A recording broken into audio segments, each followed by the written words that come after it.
perilaku mereka itu sangat dipengaruhi oleh lingkungan terdekatnya, dan dia ingin mencari identitas dia sebagai bagian dari mereka.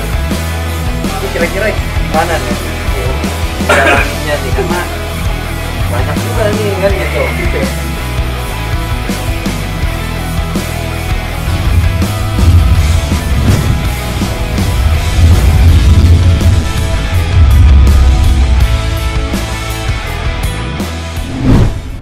Oke, sekarang kita lagi mau ke rumah Bung Diki. Ini adalah tempatnya nih, kediaman Bung Diki. Dia nih tinggal di Bogor ya, di Bogor. Jadi gue sengaja datang ya, gue mau ngasih surprise gitu, karena jarang-jarang loh gue datang ke tempat dia nih, ya kan. Nah, jadi ini apa namanya nih, kondisinya natural banget, gue demen gitu.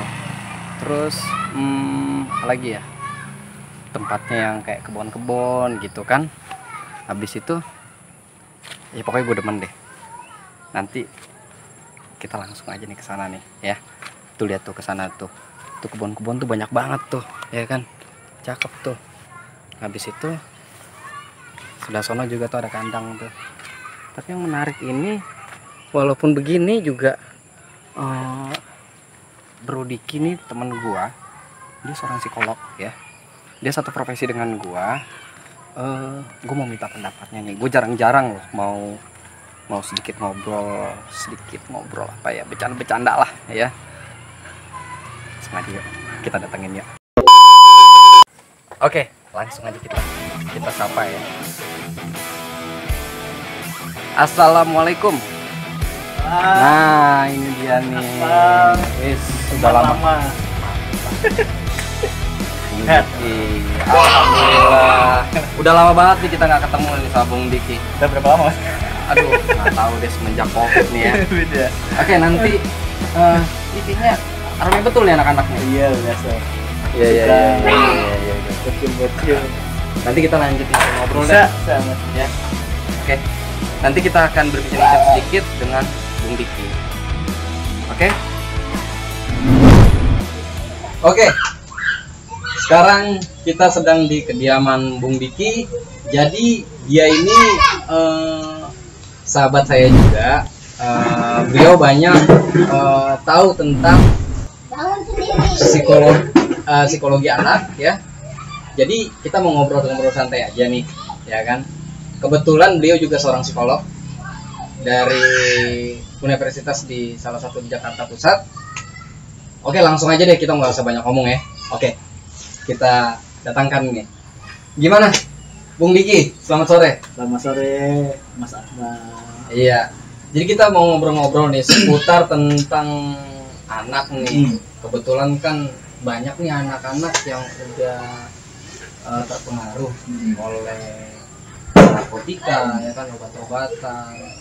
Yang dimana kemarin itu kita habis membicarakan pola seorang tua. Nah, untuk kenakalan remaja saat ini gimana sih menurut Bung Diki sendiri? Kenakalan remaja itu, jadi kalau kenakalan remaja itu sebenarnya itu kalau kita tarik dalam pembahasan psikologi itu ada namanya fase perkembangan. Jadi kalau misalkan kita bicara teori Erikson gitu ya, yang mana anak usia TK atau SD atau SMP itu kedekatan keintiman mereka itu pada keluarga, pada orang tuanya, pada ayahnya. Artinya perilaku mereka itu sangat dipengaruhi oleh lingkungan terdekatnya, ayah ibunya, kakek neneknya, pamannya, dan dia tidak begitu mengambil keintiman dari luar. Nah, permasalahannya pada saat mengeranjak usia remaja atau katakanlah dia SMP akhir atau SMA, keintiman pada keluarga itu berkurang dan anak ini lebih mencari keintiman di luar. Misalkan di lingkungan tempat tinggalnya anak itu lingkungannya kondusif, maka anak pun juga akan kondusif. Tapi kalau misalkan di lingkungan tempat tinggalnya itu sudah tidak kondusif, katakanlah sudah marak lingkungan yang minuman keras atau kenakalan, atau di sekolahnya dia lebih dekat dengan teman-teman yang sering main pulang malam, dugem, dan dia ingin mencari identitas dia sebagai bagian dari mereka. Oh, jadi semuanya tergantung sama lingkungan ya? Sama lingkungan. Oh iya. Pada saat dia sudah remaja. Jadi ada faktor lain nggak selain dari lingkungan?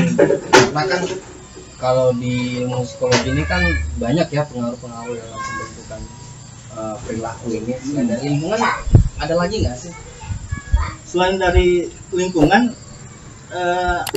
itu juga kembali kepada bagaimana si anak ini mendapatkan imun ya, pendidikan dari basic dari keluarganya, jadi insight-nya. Jadi kalau misalkan si anak ini memiliki insight yang bagus, artinya imun yang bagus dari keluarganya, meskipun lingkungannya kurang kondusif, dia akan berusaha mengcounter atau memilih lingkungan yang baik. Tapi walaupun misalkan dari pola pendidikan keluarganya yang kurang kondusif, artinya peran ayah kurang dominan, peran ayah kurang mengarahkan ke positif, kemungkinan besar di lingkungan dia akan cenderung ke kenakalan remaja. Jadi gitu ya. Jadi saya itu pernah menemukan kasus dalam dunia pendidikan anak ya, agak apa namanya, bingung gitu cari siapa nih yang memakai apa namanya obat-obatan ini, siapa nih. Saya melakukan itu dulu sedikit gitu bungkusan itu, terus bingung gitu melihat, oh iya. Nah, tapi bingung nih mau nyari anaknya gimana, siapa sih dari semua ini, siapa sih yang pakai ini gitu, pakai obat-obatan gitu. Nah, menurut Bung Diki sendiri bisa nggak melihat hal-hal yang seperti itu? Iya. Jadi kalau kita kembali kepada tahapan keintiman remaja, dia itu cenderung ingin diakui di golongannya. Dia ingin ingin mendapatkan perhatian dari golongannya. Permasalahannya kalau golongan teman pergaulannya ini sudah mulai menggunakan, otomatis juga dia akan akhirnya coba-coba gitu. Bisa jadi coba-coba itu dalam artian dia ingin mendapatkan eksistensi, atau dia ingin berpenampilan yang oke ya dengan menggunakan, ataupun juga dia sebagai bentuk pelarian dari permasalahan keluarga atau permasalahan di luar, dia menggunakan itu. Makanya ada istilah di nafsa itu penyalahgunaan dan ketergantungan. Ya, ketika itu. Nah, terus berarti kita nggak bisa mencari tahu siapa anak yang memakai obat ini kalau kita mau mencari gitu. Jadi kan artinya kembali ke komunitas atau kelompoknya yang pakai adanya pengaruh dari dia itu. Nah, terus kita mau nyari tahu nih siapa sih anaknya yang pakai. Nah, kita melihat, bisa nggak kita lihat siapa aja nih kira-kira, ada nggak tips untuk melihat anak yang memakai zat-zat terlarang itu? Gimana? Biasanya kalau misalkan pada tahapan penyalahgunaan narkoba, anak itu akan dia tidak terlihat gitu, tidak terlihat anak ini menggunakan dia sudah berat atau tidak ya, karena dia masih tahap pengenalan gitu ya. Nah, seiring dia menggunakan, kemudian akan pasti ada pada fase dia meningkatkan dosis. Nah, pada saat meningkatkan dosis, pada saat dia menggunakan dosis penggunaan, maka di situ kita bisa tahu ya, misalkan kalau dia menggunakan sabu-sabu ya, artinya bisa kita tahu anak ini misalkan kok bawaannya di keseharian lemas gitu, ataupun juga kok dia ini orangnya paranoid pada saat dia menggunakan. Jadi hal-hal yang misalkan kita menganggap itu hal biasa, tapi di remaja ini dia menjadi was-was ya, paranoid. Itu biasanya salah satu tanda-tanda dia sudah mulai penyalahgunaan. Oh, berarti kalau sudah sampai ke tahap itu berarti anak ini sudah tanda-tanda bisa melihat tanda-tandanya, dan anak ini juga mempunyai ketergantungan sudah ya.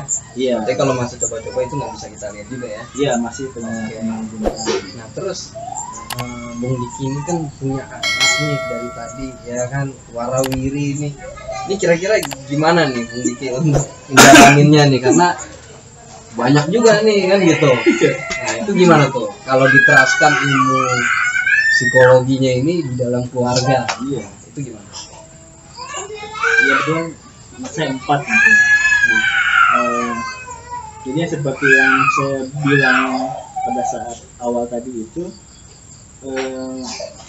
rumah itu sebagai tempat imunitas terbaik ya. Gitu. Jadi bagi saya pada saat dia di usia anak, itu usia emas-emasnya, mereka itu keterikatan dengan kita ya. Artinya mereka sangat membutuhkan kita. Artinya saya juga semaksimal mungkin untuk dekat dengan mereka gitu, dalam aktivitas belajar, aktivitas ibadah, dan membiasakan mereka untuk ya kalau misalkan keluarga muslim ya menjalankan ibadah 5 waktu secara bersama-sama untuk meningkatkan kedekatan gitu. Ya berbincang-bincang tentang hal-hal yang biasa yang membangun keintiman sebetulnya, kedekatan. Karena pada saat usia nanti mereka sudah dewasa, masa goal itu bukan pada kita lagi, pada orang lain, pada dunia luar. Oke. Ini kayaknya cukup aktif juga ya anaknya Bung Diki nih. Ini yang keberapa nih yang ini? Yang ini ketiga. Oh, yang ketiga ya. Kayak aktif betul gitu. Fauzan. Oh, Fauzan. Kayak beda banget sama bapaknya nih.